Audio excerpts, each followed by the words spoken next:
It was sticking out of the side of the hole, about a foot and a half from the bottom. He felt it with his hands. "What is it?" Zero asked. He could just feel a corner of it. Most of it was still buried. It had a cool, smooth texture of metal. "I think I might have found the treasure chest," he said. His voice was filled more with astonishment than with excitement. "Really?" asked Zero. "I think so," Stanley said.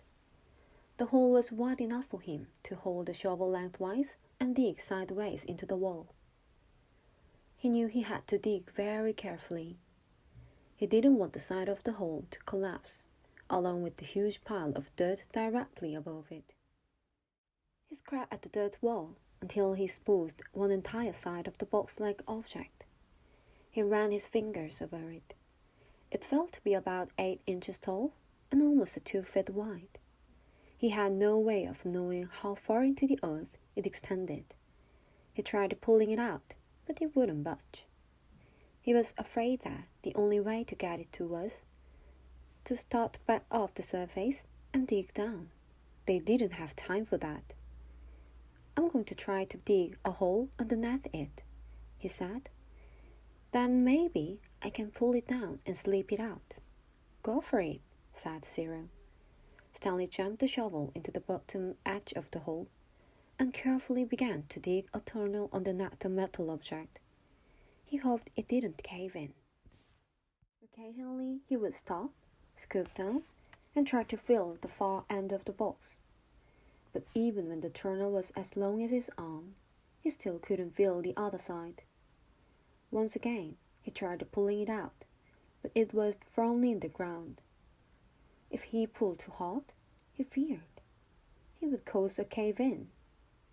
He knew that when he was ready to pull it out, he would have to be quickly before the ground above it collapsed. As his tunnel grew deeper and wider and more precarious, Stanley was able to feel latches on one end of the box, and then a leather handle. It wasn't really a box. "I think it might be some kind of metal suitcase," he told Zero. "Can you pry it loose with the shovel?" Zero suggested. "I'm afraid the side of the hole will collapse." "You might as well give it a try," said Zero. Stanley took a sip of water. "Might as well," he said. He forced the tip of the shovel between the dirt and top of the metal case and tried to wedge it free. He wished he could see what he was doing. He walked the end of the shovel back and forth, up and down, until he felt the suitcase fall free. Then he felt the dirt come piling down on top of it. But it wasn't a huge cave-in. As he knelt down in the hole, he could tell that only a small portion of the earth had collapsed. He dug with his hands until he found the leather handle, and then he pulled the suitcase up and out of the hole. "I got it," he exclaimed. It was heavy. He handed it up to Zero. "You did it," Zero said, taking it from him. "We did it," said Stanley. He gathered his remaining strength and tried to pull himself up out of the hole. Suddenly, a bright light was shining in his face. "Thank you," said the warden. "You boys have been a big help." The beam of flashlight was directed away from Stanley's eyes and onto Zero, who was sitting on his knees. The suitcase was on his lap. Mr. Pendersky was holding the flashlight. Mr. Sir stood next to him with his gun drawn and pointed in the same direction. Mr. Sir was barefoot and bare-chested, wearing only his pajama bottoms. The warden moved toward the Zero. She was also in her bedclothes, wearing an extra long t-shirt. Unlike Mr. Pendersky, however, she had on her boots. Mr. Pendersky was the only one fully dressed. Perhaps he had been on guard duty. Off in the distance, Stanley could see 2 more flashlights bobbing toward them in the darkness. He felt helpless in the hole. "You boys arrived just in the nick," the warden started to say.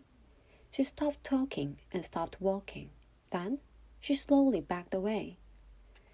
A lizard had crawled up on top of the suitcase.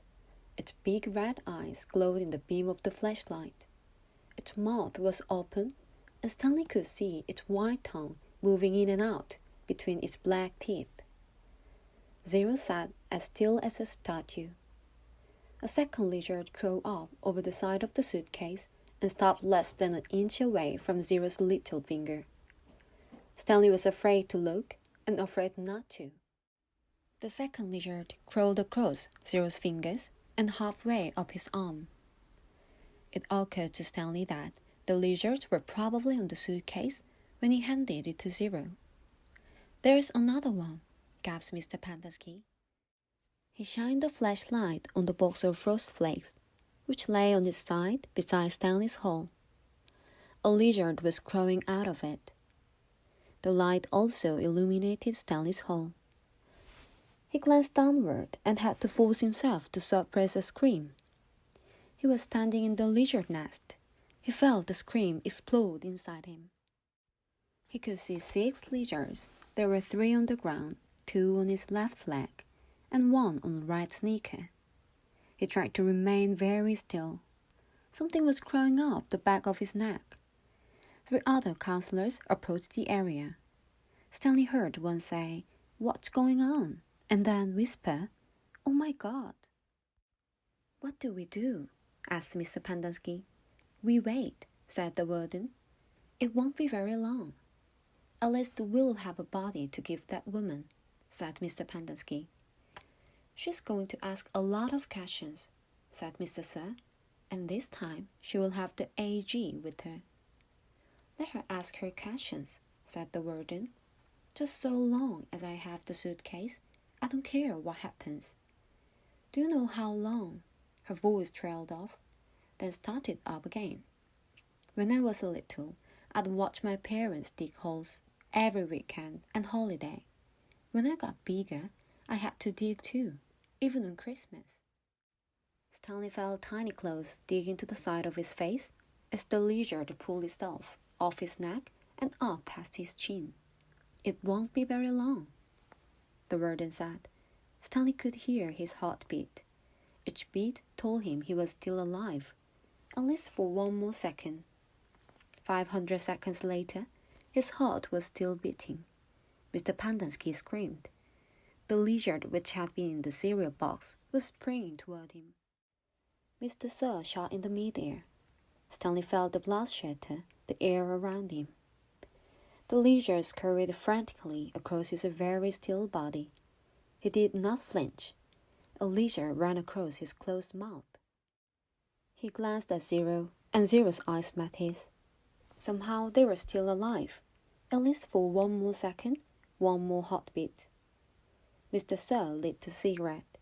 "I thought you quit," said one of the other counselors. "Yeah, well, sometimes sunflower seeds just won't cut it." He took a long drag on his cigarette. "I'm going to have nightmares the rest of my life." "Maybe we should just shoot them," suggested Mr. Pendersky. "Who?" asked the counselor. "The lizards or the keys?" Mr. Pendersky laughed grimly. "The keys are going to die anyway." He laughed again. "At least we got plenty of graves to choose from." "We've got time," said the warden. "I've waited this long. I can wait another few." Her voice trailed off. Stanley felt a lizard crawl in and out of his pocket. "We are going to keep our story simple," said the warden. "That woman is going to ask a lot of questions. The AG will most likely initiate the investigation. So, this is what happened. Stanley tried to run away in the night, fell in the hole, and the lizards got him. That's it. We are not even going to give them Zero's body. As far as anybody knows, Zero doesn't exist. Like Mom said, we got plenty of graves to choose from." "Why would he run away if he knew he was getting released today?" asked Mr. Pendersky. "Who knows? He's crazy. That's why we couldn't release him yesterday. He was delirious, and we had to keep watch over him so he wouldn't hurt himself or anybody else." "She's not going to like it," said Mr. Pendersky. She's not going to like anything we tell her, said the warden. She stared at Zero and at the suitcase. Why aren't you dead yet? She asked. Stanley only half listened to the talk of his counselor. He didn't know who that woman was, or what AG meant. He didn't even realize they were initials. It sounded like one word, AG. His mind was focused on the tiny claws that moved up and down his skin and through his hair. He tried to think about other things. He didn't want to die with image of Warden, Mr. Sir, and Leisure etched into his brain. Instead, he tried to see his mother's face. His brain took him back to a time when he was very little, all bundled up in a snowsuit. He and his mother were walking, hand in hand, mitten in mitten, when they both slipped on some ice and fell and rolled down a snow-covered hillside. They ended up at the bottom of the hill. He remembered he almost cried, but instead he laughed. His mother laughed too. He could feel the same light he did, feeling he felt then, dizzy from rolling down the hill. He felt the sharp coldness of snow against his ear. He could see flecks of snow on his mother's bright and cheery face. This was where he wanted to be when he died. Hey, caveman, guess what? Said Mr. Sir. You're innocent after all. I thought you'd like to know that. Your lawyer came to get you yesterday. Too bad you weren't here. The words meant nothing to Stanley, who was still in the snow. He and his mother climbed back up his hole and rolled down again, this time on purpose. Later, they had hot chocolate with lots of melted marshmallows. It's getting close to 4:30, said Mr. Pendeski. They'll be waking up. The warden told the counselors to return the tent. She told them to give campus breakfast to make sure they didn't talk to anyone. As long as they did, as they were told, they wouldn't have to dig any more holes. If they talked, they would be severely punished.